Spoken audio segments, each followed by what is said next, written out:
"He wants to see you," she says, "cold as river rock." The rancher Hollis just stood there, dust devils dancing at his worn boots. 200 Apache warriors sat stone still on the ridge, all because of one damn horse. See, Hollis gave it to her and her sister, bleeding and desperate, figuring he was signing his own death warrant. Didn't matter. He just couldn't turn them away. Now her father Nahali's here to collect a debt, big one, except Hollis is about to learn that the horse was the least of it. This ain't about gratitude, it's about a secret those sisters carry, a secret worth killing for. Hollis figures he's a dead man. What he doesn't know? Her quiet kindness is about to make him family. But when Hollis Vane led that horse out of his barn at sunset, dirt coating his torn shirt and exhaustion carving lines into his face, he didn't look like someone making a rational choice. He looked like someone who'd already made peace with the end. The two young women standing at the edge of his property shouldn't have been there. One leaned heavily against the other, blood darkening the fabric around her leg. They didn't speak. They didn't beg. They just watched him with eyes that expected nothing, as if they'd learned long ago that hope was a luxury they couldn't afford. Hollis had spent 3 months alone on that failing ranch. 3 months since the drought took his crops. 3 months since he'd spoken to another living soul. And in all that time, the one thing he'd protected, the one thing he'd kept alive, was that horse, his last piece of value, his only way out. But something about the silence between those sisters broke something in him, or maybe fixed something that had been broken for far longer. He gave them the horse. No words, no explanations, just unfastened the reins and held them out. The older sister stared at him like he'd handed her a loaded weapon. The younger one's eyes widened, confusion mixing with something close to fear. This wasn't how the world worked. Men like him didn't do things like this. Not for people like them. But Hollis just nodded toward the horizon where the last light was dying and stepped back. They took the horse and they disappeared into the falling dark. What Hollis didn't know, what he couldn't have known, was that someone had been watching from the ridge above. Someone who'd seen everything. Someone who would carry that image back to a camp where 200 warriors waited for word. And when dawn broke the next morning, the horizon changed. It filled with shapes, dozens of them, then hundreds, moving as one, coming straight toward the ranch. Hollis stood in his doorway, watching them come, and realized he'd made a choice that couldn't be unmade. Whatever came next was already in motion. The question wasn't whether they would reach him. The question was why they were coming and what they would do when they arrived. Hollis didn't move from the doorway. His hands hung at his sides, fingers loose but trembling.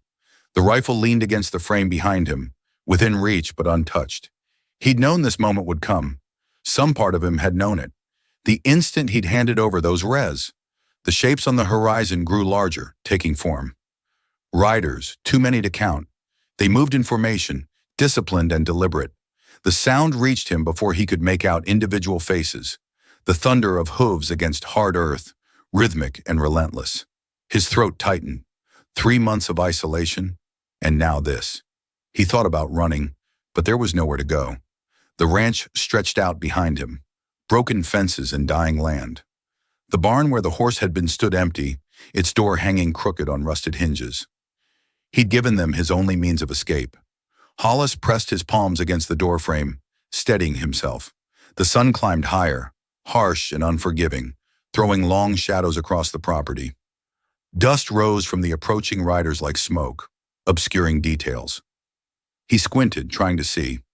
Had the younger sister survived the night? Had they made it to wherever they were going? Or had something worse happened? Something that brought this army to his door? The questions churned in his gut, mixing with something else. Not quite regret, more like resignation. He'd made a choice. Whatever followed was the cost of that choice. The riders slowed as they reached the outer edge of his land. The formation shifted, spreading wider. Hollis counted 20, then 50, then stopped counting. They encircled the property, moving with precision, not a raid, not chaos. This was something organized. His chest constricted. Organized meant intentional. They'd come here specifically for him. One rider broke from the formation, moving ahead of the others.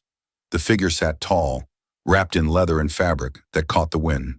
Behind them, the massive warriors held position, waiting. Hollis's heart hammered against his ribs. He forced himself to breathe. In through the nose, out through the mouth. His father's voice echoed from somewhere deep. Panic gets you killed, boy. Stay present. But present meant facing what was coming. The lone rider approached the fence line and stopped. For a moment, nothing happened. The warrior remained mounted, perfectly still.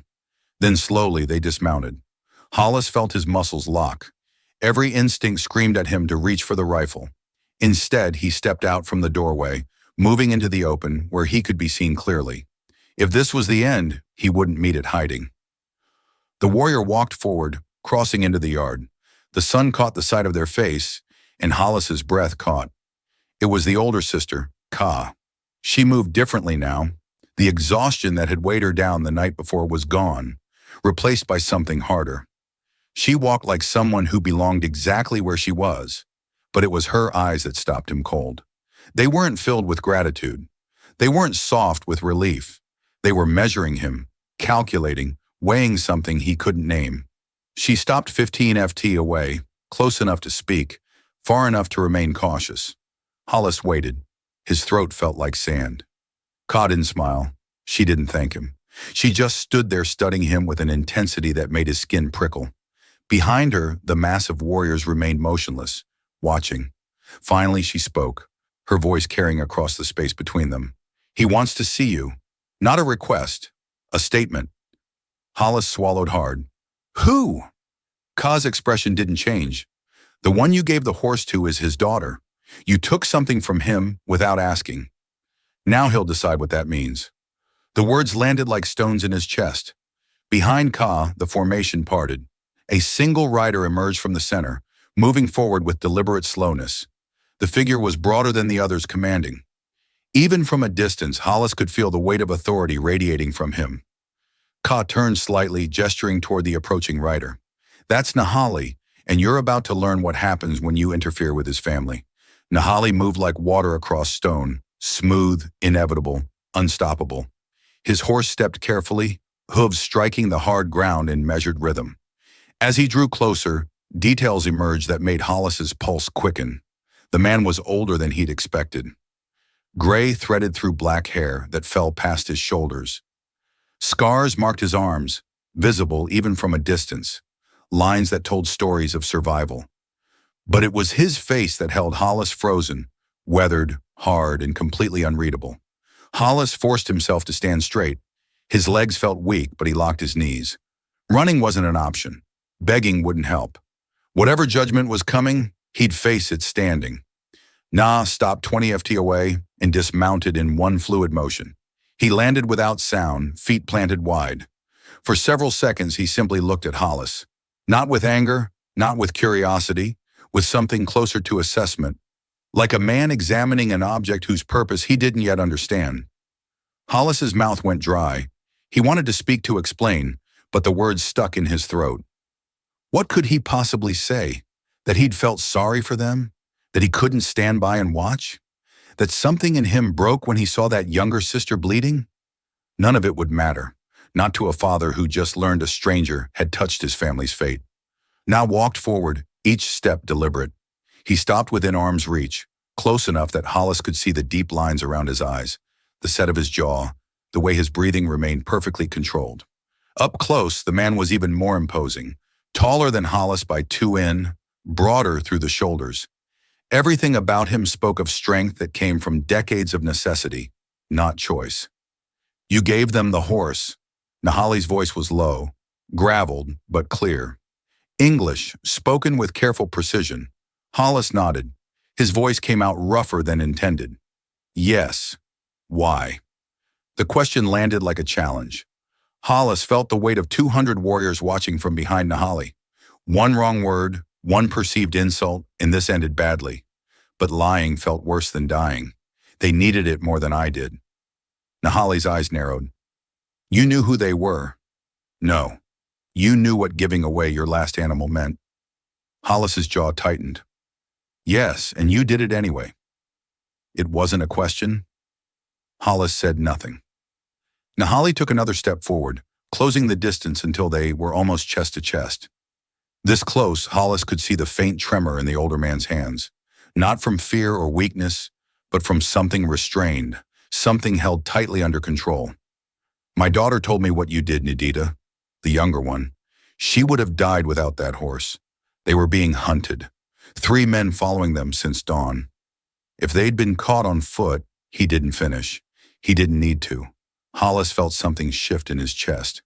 Is she all right? Nahali's expression flickered, just for a moment. Something like surprise crossed his features. Then it was gone, replaced by that same unreadable mask. She's alive because of you. The words should have brought relief. Instead, they hung in the air like an unfinished sentence.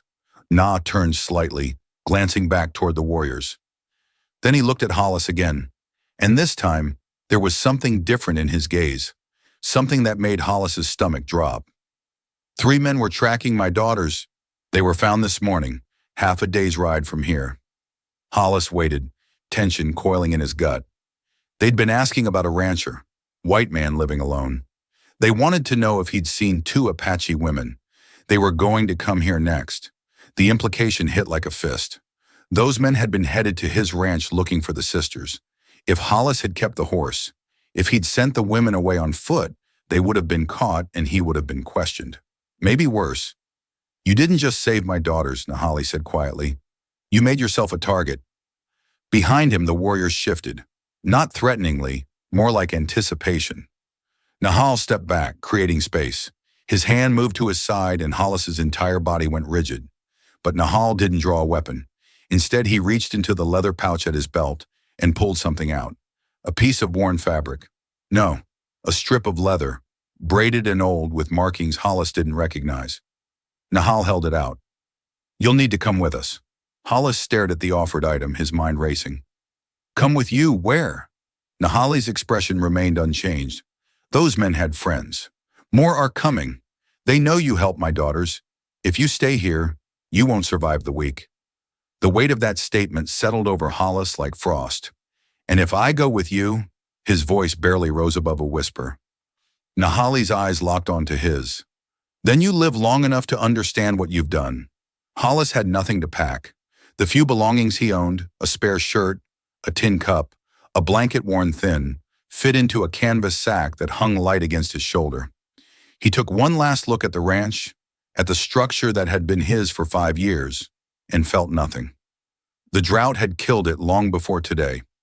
2 warriors flanked him as they rode, not as guards exactly, but not as companions either. They watched him with the same careful attention someone might give a wolf brought into camp, uncertain whether it would bite or bow. The journey took most of the day. They moved through terrain Hollis knew from a distance, but had never crossed on foot or horseback. Rocky passages that required careful navigation. Dry riverbeds where the earth cracked like old leather. The landscape stretched endless and unforgiving, offering no shade and no mercy. No one spoke. The silence pressed against him, heavier than the heat. Hollis kept his eyes forward, trying to read the situation. The warriors moved with practiced efficiency, each one alert, but not tense. This wasn't a war party. This was an escort. But for what? As the sun began its descent, casting long shadows across the land, they crested a rise. Below, nestled against a canyon wall, lay the encampment. Dozens of shelters constructed from hide and wood, arranged in careful formation. Smoke rose from several fires. Children ran between structures, their voices carrying faintly on the wind. Women worked near the flames, preparing food, tending to tasks that kept communities alive. It looked nothing like what Hollis had imagined. This wasn't a war camp. This was a home. They descended into the camp and activity paused. Faces turned toward them, expressions ranging from curiosity to suspicion. A few elders stood near the central fire, watching with eyes that had seen too much to be easily fooled. Nahal dismounted first. He spoke in his own language, words flowing with authority. Some of the tension in the watching faces eased, but not all of it. Hollis could feel the weight of judgment, the questions being asked without voice. Who is this outsider? Why is he here? What has he done? Ka appeared from one of the larger shelters, moving quickly to Nahal's side. She spoke quietly, gesturing toward a smaller structure at the edge of the camp. Na nodded, then turned to Hollis. You'll stay there tonight. Food will be brought. Don't wander. It wasn't a suggestion. Hollis followed where Ka led, acutely aware of the eyes tracking his movement. The shelter was modest, barely tall enough to stand in, with a single opening covered by hide. Inside, a bedroll lay on the ground, along with a water skin and a small pile of dried meat. Kaya stopped at the entrance for the first time since they left his ranch. She looked at him directly. My sister wants to see you. Hollis's chest tightened. Is she? She's recovering. The wound was deep but clean.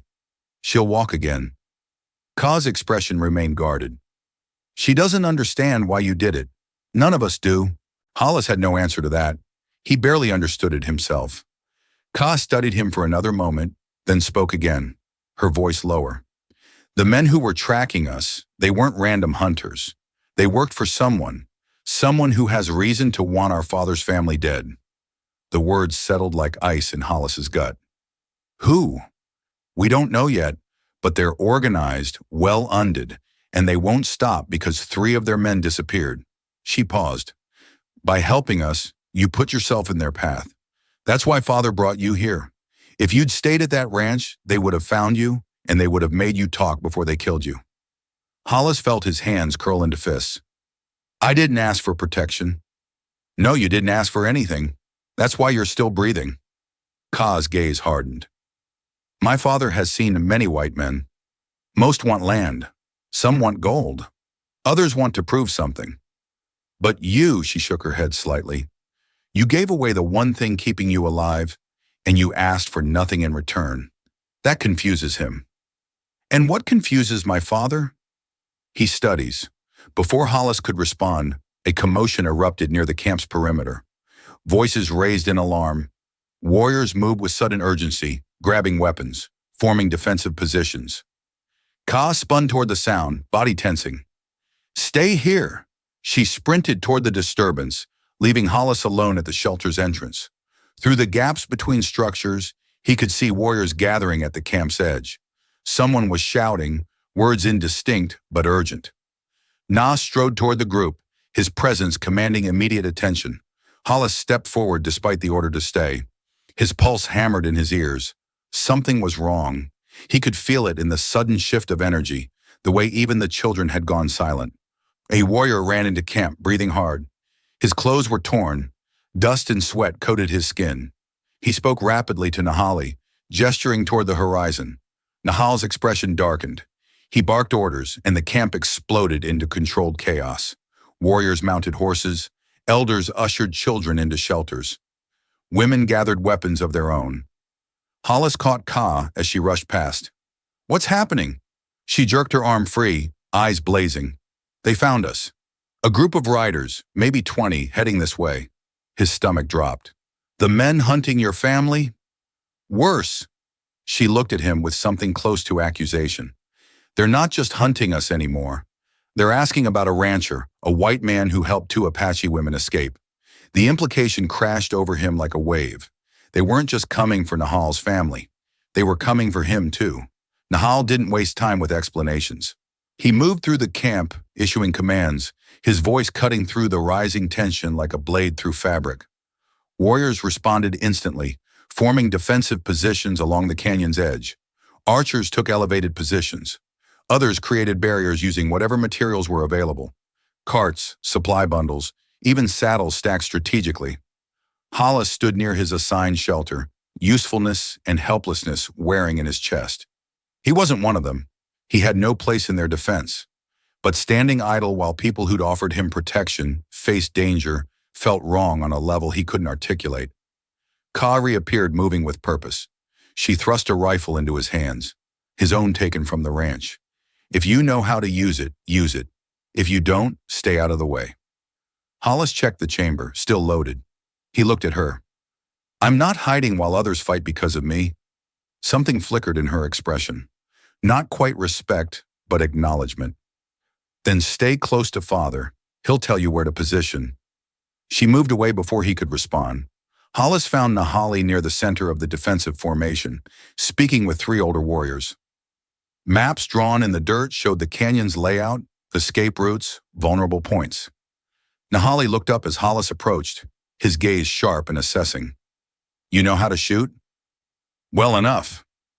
Nahal gestured to a position behind a natural rock formation that offered both cover and a clear sightline toward the camp's entrance. "There. Don't fire unless I give the order. We don't know what they want yet." Hollis moved into position, his heart hammering against his ribs. The sun had nearly set, painting everything in shades of orange and shadow. In the fading light, the approaching riders became visible, dark shapes cresting the ridge above the canyon. 20. Just as the scout had reported, maybe more behind them. They rode in formation, confident and unhurried. These weren't random drifters or opportunistic thieves. This group moved with military precision. Nahali stepped forward, standing in open ground where he could be clearly seen. He held no weapon. His hands remained at his sides, posture straight and unyielding. The message was clear. He wasn't backing down, but he wasn't attacking first either. The riders descended into the canyon, spreading into a loose semicircle that cut off the main exit. Their leader dismounted, a tall man with a beard going gray, dressed in worn leather and carrying himself like someone accustomed to authority. Two others flanked him, hands resting on their holstered weapons. The bearded man spoke, his voice carrying across the space. "We're looking for two women, Apache, young, one injured. We have reason to believe they came through here." Nahal's expression remained impassive. "Many people come through here. These two were helped by a rancher, white man living alone north of here. We need to speak with him too." From his position behind the rocks, Hollis felt his blood run cold. They weren't even pretending this was about something else. They'd connected him to the sisters.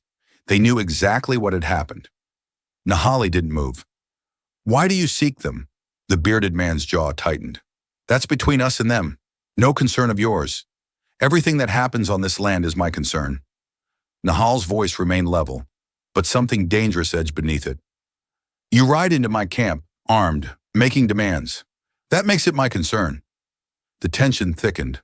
Hollis watched the other riders shift in their saddles, hands moving closer to weapons. This was a breath away from violence. The bearded man took a step forward. "We don't want trouble with you. Give us what we came for, and we'll leave peacefully. And if I refuse," the question hung in the air like smoke. The bearded man's expression hardened. "Then we'll take what we came for one way or another." Behind the rocks, Hollis's finger moved to the trigger. Every muscle in his body screamed at him to stay hidden, to let Nahali handle this. But the truth was suffocating. These men were here because of him, because he'd made a choice that pulled others into danger. Before he could second-guess himself, Hollis stood. He stepped out from behind the cover, rifle held loosely but ready, and walked toward Nahal's position. Every eye turned to him. The bearded man's expression shifted from annoyance to recognition. "That's him, the rancher." Hollis stopped beside Nahal, close enough to show solidarity, but not so close he'd crowd the older man's authority. He looked directly at the bearded man. "I'm here. Let's talk." Nahali didn't look at him, but his voice was quiet, meant only for Hollis. "This isn't your fight." Hollis kept his eyes on the strangers. "You said, 'I made myself a target. Seems like the target should face what's coming.'" For a moment, nothing moved. The canyon held its breath. Then the bearded man smiled. It wasn't a pleasant expression. "Brave, stupid, but brave," he gestured to his men. "Bring him." Two riders spurred their horses forward, closing the distance fast. Nahal moved so quickly, Hollis barely saw it. One moment, he was standing still. The next, he'd positioned himself between Hollis and the approaching riders, his hand raised in a gesture that stopped them cold. "No one takes anyone from my camp without my permission." The bearded man's smile faded. "You're protecting him, a white man, after what his kind have done to yours?" Nahali's voice dropped to something colder than Hollis had heard yet. "He gave my daughters his last horse. That makes him kin, and no one touches my kin." The words landed like thunder. The bearded man's expression darkened. His hand moved toward his weapon, and everything exploded. The first shot cracked through the canyon like breaking bone. Hollis dropped to the ground on instinct. dirt exploding inches from where he'd stood. Nahal moved with him, both hitting cover behind a supply cart as chaos erupted around them. Apache warriors returned fire from elevated positions, their aim precise and devastating. 3 of the bearded man's riders fell in the first volley. The others scattered, seeking whatever shelter the canyon offered. Horses screamed and bolted. Dust rose in choking clouds. Hollis pressed his back against the cart, breathing hard. His rifle felt heavy in his hands. Beside him, Nahali remained perfectly calm, assessing the battlefield with the practiced eye of someone who'd survived too many fights to panic during one more. "How many rounds do you have?" Nahali's voice cut through the noise. Hollis checked. 12. Make them count. A rider charged toward their position, weapon raised. Hollis aimed, steadied his breathing, and fired. The man jerked backward, tumbling from his saddle. The horse kept running, disappearing into the smoke and confusion. Hollis's hands shook. He'd hunted his whole life. Deer small game. Once a bear that had threatened livestock, but he'd never shot at a person. The weight of it settled in his chest like stone. Focus. Nahali's voice yanked him back to the present. Regret later. Survive now. 2 more riders broke from cover, attempting to flank their position. Apache warriors intercepted them before they could close the distance. The confrontation devolved into hand-to-hand combat. Brutal, efficient, over in seconds. The bearded man was nowhere visible. Hollis scanned the chaos, trying to locate the leader. If they could stop him, maybe the others would retreat. Maybe this could end without more bloodshed. A figure moved near the camp's edge, creeping toward where the women and children had taken shelter. Not the bearded man, but one of his lieutenants, a younger man with a scar running down his cheek. He carried a knife, moving with the practiced stealth of someone trained to kill quietly. Hollis's stomach dropped. There, heading for the shelters. Nahali saw it instantly. He whistled. A sharp, distinctive sound that cut through the noise. 2 warriors detached from their positions, moving to intercept. But the scarred man was closer. He'd reached the shelters first. Hollis didn't think. He broke from cover, running low and fast. His boots hammered against hard earth. The distance closed in what felt like hours, but couldn't have been more than seconds. The scarred man reached the shelter's entrance, reaching for the hide covering. Hollis hit him like a battering ram. They crashed to the ground together, rolling in the dirt. The knife flew from the man's grip, landing several feet away. Hollis scrambled for it, but the scarred man recovered faster than expected. A fist connected with Hollis's jaw, snapping his head back. Stars burst across his vision. They grappled in the dirt, neither able to gain advantage. The scarred man was younger, faster, but Hollis had worked a ranch for years. His strength came from necessity, from hauling water and mending fences, and doing whatever the land demanded. He locked his arms around the man's torso and squeezed until he felt rib strain. The scarred man gasped, struggling to break free. Hollis held on, pouring everything he had into maintaining the grip. His muscles burned, his vision blurred, but he didn't let go. Ka appeared above them, weapon in hand. She didn't hesitate. One precise strike, and the scarred man went limp. Hollis released him, gasping for air, his entire body aching. Kaya offered her hand, pulling him to his feet. "You're either very brave or very stupid. Both probably." Hollis retrieved his rifle, checking to make sure it hadn't been damaged in the struggle. The fighting had mostly stopped. Bodies lay scattered across the camp. More of the attackers than defenders, but the cost was still visible. Wounded warriors were being tended to. The remaining attackers had retreated beyond the canyon's edge. Regrouping, Nahal strode toward them, his expression grim. "They'll come back." This was just the first attempt. Hollis wiped blood from his split lip. "Who are they? Why are they so determined?" Before Nahal could answer, a voice called out from beyond the camp's perimeter. The bearded man, still alive, still in command. "Nahal, we need to talk." Nahal's jaw tightened. He moved toward the voice, and Hollis followed despite every instinct, screaming to stay behind cover. The bearded man stood at the edge of rifle range, hands raised, but weapons still holstered. His remaining men flanked him, fewer now but still dangerous. "You've made your point," the bearded man called. "But this doesn't end here. You know that." Nahal's voice carried across the distance, cold and clear. "Then tell me why. Why hunt my daughters? Why track this rancher? Who sent you? The bearded man's expression twisted into something almost like pity. You really don't know, do you? Your daughters saw something they shouldn't have, something that powerful men want buried. And the rancher, he gestured toward Hollis. He became a witness the moment he helped them. Hollis felt ice spread through his veins. What did they see? The bearded man smiled without humor. Ask them if they'll tell you, but know this. We're not the only ones looking, and the next group that comes won't be as forgiving. He turned to mount his horse, then paused, looking back. You bought yourself some time today. Use it wisely. Figure out what you're really protecting, because once you know the truth, you might wish you'd handed them over. The remaining riders disappeared into the gathering darkness, leaving only dust in the promise of future violence. Nahal stood motionless, staring after them. Then he turned to Hollis, and in his eyes was something Hollis hadn't seen before. Fear. Nahal didn't speak as they returned to the camp center. The wounded were being treated, bodies of the fallen covered with blankets. The air smelled of gunpowder and blood. Children peeked from shelters, eyes wide with the kind of fear that would take years to fade. Hollis watched Nahal's face as they walked. The man who'd stood so confidently against 20 armed riders now carried tension in his shoulders, a tightness around his eyes that spoke of deeper worry than the fight itself. They stopped outside the larger shelter where Ka had emerged earlier. Nahal turned to Hollis, and when he spoke, his voice was low enough that only they could hear. What I'm about to show you changes everything. Once you know there's no going back to your ranch, no pretending you're just a man who helps some strangers. You understand? Hollis met his gaze. I think I passed that point when I gave them the horse. Something that might have been respect flickered across Nahali's features. He pulled back the hide covering and gestured inside. The shelter's interior was dimly lit by a single lamp. Nadita lay on a bedroll, her injured leg elevated and bandaged. She looked pale but alert, her dark eyes tracking them as they entered.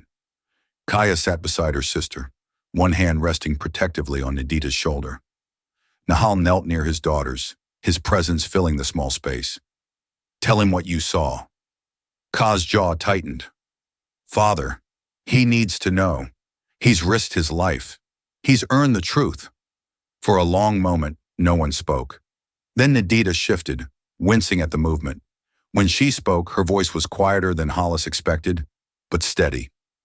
We were hunting 3 days north of here, near the canyon where the old trading post used to stand.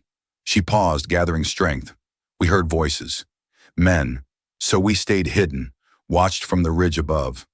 Hollis waited, tension building in his chest. There were 5 of them, Nadita continued, well-dressed, not ranchers or trappers. They looked like government men, official. They were meeting with someone, a man in expensive clothes who arrived with 2 guards. Kaya picked up the story, her voice harder. They were negotiating. The government men wanted land, a specific piece of territory that belongs to several tribes, including ours, sacred ground, burial sites. The expensive man was offering to help them take it for a price. Hollis felt his stomach turn. How? By making it look like we'd violated treaty terms, staging attacks, blaming our people, giving them justification to move us off the land. Ka's hands curled into fists. They discussed it openly. How many would need to die to make it convincing which settlements to hit first? The implications crashed over Hollis like a wave. Land seizure wasn't new. He'd heard stories, seen families displaced, watched as promises got broken with bureaucratic efficiency. But this was different.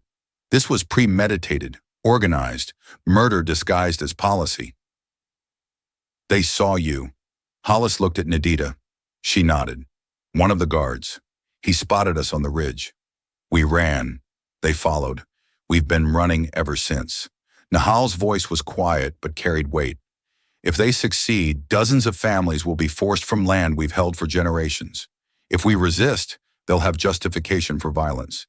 If we comply, we lose everything anyway. Hollis's mind raced. But if you have witnesses, if Nadita and Ka can testify to what they heard, who would believe them? Ka's voice was sharp. 2 Apache women against government officials and wealthy businessmen. In what court would that testimony matter? The question hung heavy because they all knew the answer. None. Nahal stood, his frame blocking most of the lamplight. This is why they hunt so relentlessly. This is why more will come. Those men can't afford to leave witnesses. And now you're a witness too. You sheltered them. You helped them escape. That makes you dangerous to their plans. Hollis felt the full weight of his choice settling on his shoulders. He'd known giving the horse was risky, but he hadn't known it would pull him into something this large, this organized, this deadly. So, what do we do? His voice came out rougher than intended. Nah studied him for a long moment. We? You've already done more than anyone had a right to expect. You could leave, disappear, change your name, start somewhere else. Hollis thought about his ranch, already dead, his life there, already over. He thought about the moment he'd seen those two sisters, exhausted, bleeding, expecting nothing, and how something in him had broken at the sight. No, he said quietly. I gave them the horse. That makes them kin, right? That's what you told those writers. Nahali's expression didn't change, but something shifted in his eyes. You understand what that means? You're choosing this fight, choosing to stand against people with resources and authority, and the willingness to kill anyone who threatens them. Hollis met his gaze steadily. I'm choosing not to run from people who want to murder families so they can steal land. Seems like a pretty clear choice to me. For the first time since they'd met, Nahali smiled. It was brief, barely visible in the dim light, but genuine. Then we plan because running won't save anyone. But the truth, properly delivered to the right people, might. Ka looked between them. Father, even if we find someone to listen, those men will come for us before we can reach anyone who matters. Nahal's smile faded. I know. That's why we need to move tonight before they regroup, before they bring more men. Hollis's pulse quickened. Move where? Nahali turned to face him fully. There's a federal marshal 2 days' ride from here. He's one of the few officials I've met who actually honors his word. If we can reach him, tell him what my daughters witnessed. Show him the evidence. What evidence? Hollis interrupted. Nidita reached beneath her bedroll and pulled out a folded piece of paper, worn and stained, but intact. I grabbed this from the expensive man's saddlebag. While they were distracted searching for us, she handed it to Hollis. He unfolded it carefully, holding it toward the lamp. It was a contract detailed, specific outlining payments, timelines and methods for removing native families from designated territories, signatures at the bottom, official seals, government stamps, names Hollis didn't recognize, but which clearly held authority. His hands shook as he read. This wasn't speculation. This was proof. They'll kill everyone in this camp to get this back, Hollis said quietly. Nahal nodded. Yes, which is why we leave in 1 hour. Small group fast. You, me, my daughters, and 2 warriors I trust with my life, and everyone else.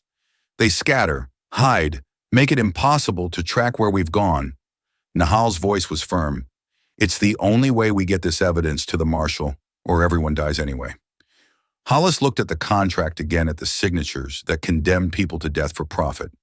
He thought about his empty ranch, his dead life, the choice he'd made that led to this moment. 1 hour, he agreed. Outside, the camp began to move with urgent purpose. Families gathering belongings, preparing to disappear into the night. Warriors checking weapons, horses being readied. Hollis stood at the shelter's entrance, watching the organized chaos, and wondered if any of them would survive long enough to deliver the truth, and if anyone would care, even if they did. They rode through darkness, guided only by moonlight, and Nahali's knowledge of terrain most men couldn't navigate in full daylight. 6 riders total, Nahali leading, followed by Ka and Nidita sharing a horse. 2 warriors named Takakota and Kuruk flanking them, and Hollis bringing up the rear on his own horse, returned to him before they departed. The same horse he'd given away, the choice that started everything. They traveled in silence, pushing the horses as hard as they dared without risking injury. Behind them, the camp scattered like seeds on wind, families disappearing into the landscape, making themselves invisible. Hollis wondered how many would survive if this plan failed. The contract remained tucked inside Nahali's shirt, wrapped in oiled cloth to protect it from the elements. That single piece of paper carried more weight than gold. It was evidence, proof, the difference between justice and massacre. Dawn broke cold and gray. They'd covered significant distance, but not enough. Takakota, scouting ahead, returned with news that tightened everyone's spines. Riders, 8, maybe 10, moving fast. They're tracking us, Nahali's jaw said. How far? An hour behind. Maybe less if they don't stop. The group exchanged glances. Nidita's face had gone pale, her injured leg clearly causing pain despite the bandages. Ka's hand moved to the rifle strapped to her saddle. The warriors checked their weapons without speaking. Hollis calculated distances in his head. 2 days' ride to the marshal. Nahali had said they'd covered maybe a third of that. If pursuers caught them now, outnumbered and in open territory, the contract wouldn't matter. None of them would survive to deliver it. We need to buy time, Nahali said, his voice cutting through the tension. Split up. Make them choose. Ka shook her head immediately. Father, no, not negotiable. Nahal's tone left no room for argument. Takakota, Kurak, you take my daughters north. Follow the river route, safer but longer. The rancher and I go east, draw the pursuit. Hollis understood instantly. The contract was with Nahali. If the pursuers wanted it badly enough, they'd follow whoever they thought had it, and Nahal wouldn't trust anyone else to carry something that important. They'll know you have it, Hollis said quietly. They'll come at you with everything. Nahal met his eyes. Yes, which is why I need someone who can shoot straight and won't run when things turn bad. It wasn't a question. It was a statement of trust that Hollis hadn't expected, but found himself accepting without hesitation. The group split within minutes. Takakota and Kurak rode north with the sisters, Nidita casting one last look back before they disappeared into a canyon passage. Na and Hollis turned east toward rougher terrain and the pursuers behind them. They rode hard for another hour before Nahal signaled to stop. They'd reached a narrow passage between two rock formations, defensible with high ground on both sides but limited escape routes. Here, Nahali said, dismounting. We make our stand. Hollis slid from his horse, legs protesting after hours of riding. We can't hold them off forever. Don't need forever. Just long enough for my daughters to get clear. Nahali pulled the contract from his shirt, looking at it for a long moment. Then he handed it to Hollis. If something happens to me, nothing's happening to you. If something happens, Nahala continued firmly, you get this to Marshal Garrett, town called Redemption, 2 days northeast from here. You tell him everything. Make him listen. Hollis took the contract, the weight of it settling in his hands like a burden he hadn't asked for, but couldn't refuse. Why trust me with this? Nahal's expression softened slightly.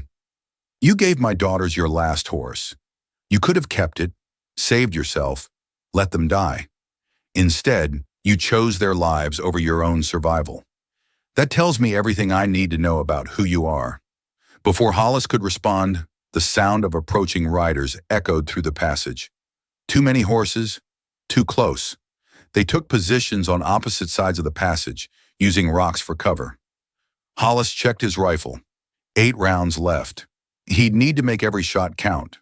The riders appeared at the passage entrance. Not 8 or 10, 15. More had joined the pursuit.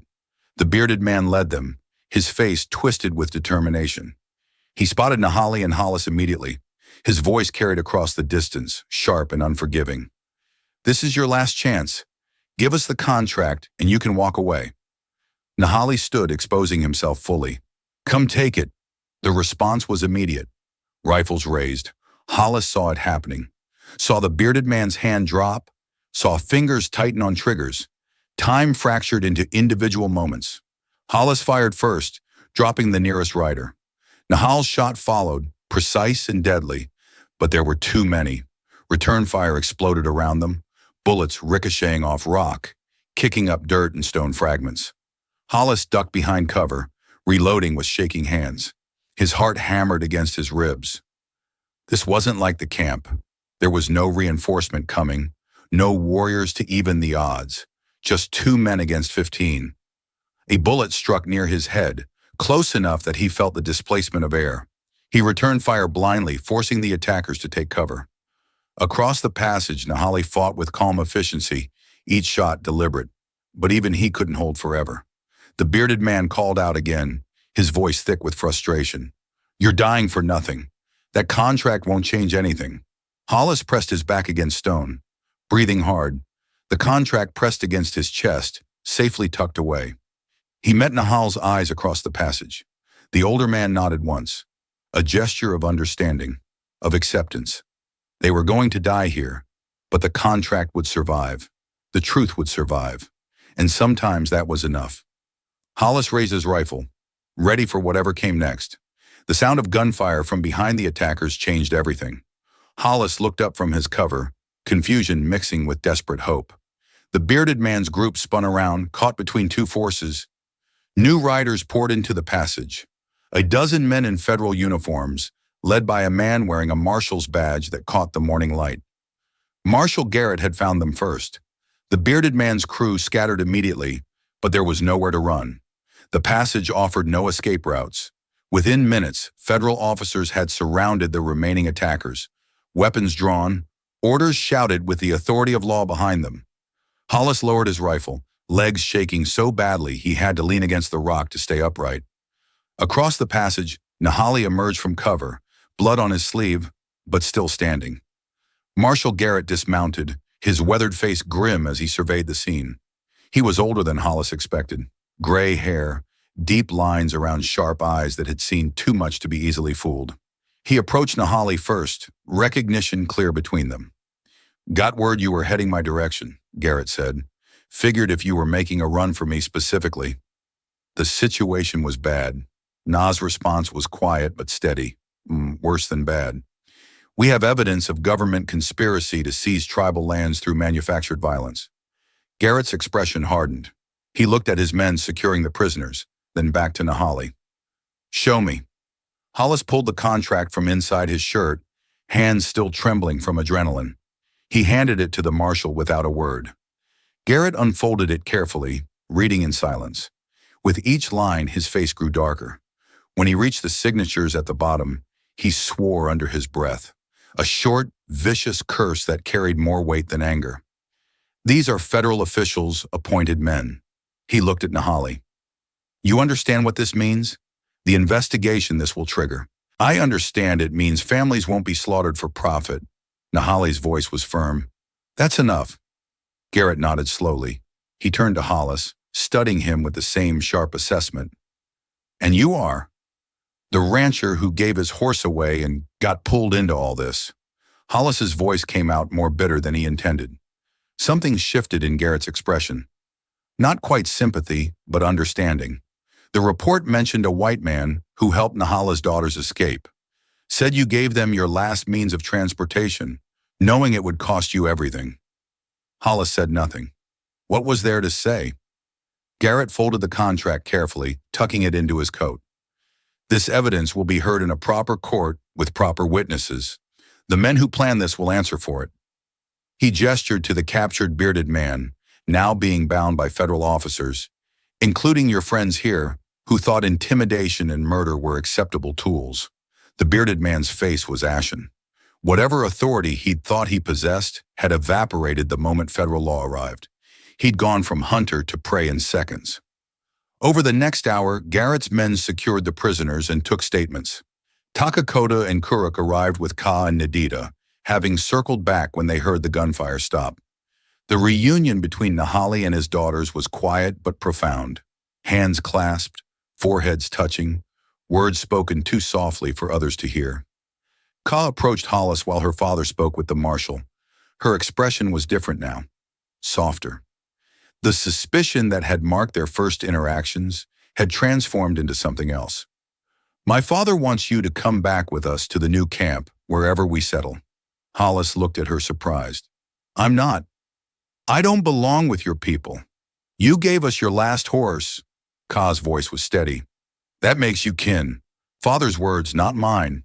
But I agree with them." She paused. "You have nowhere else to go. Your ranch is gone. You're wanted by the same people who wanted us dead. Coming with us isn't charity. It's family taking care of family."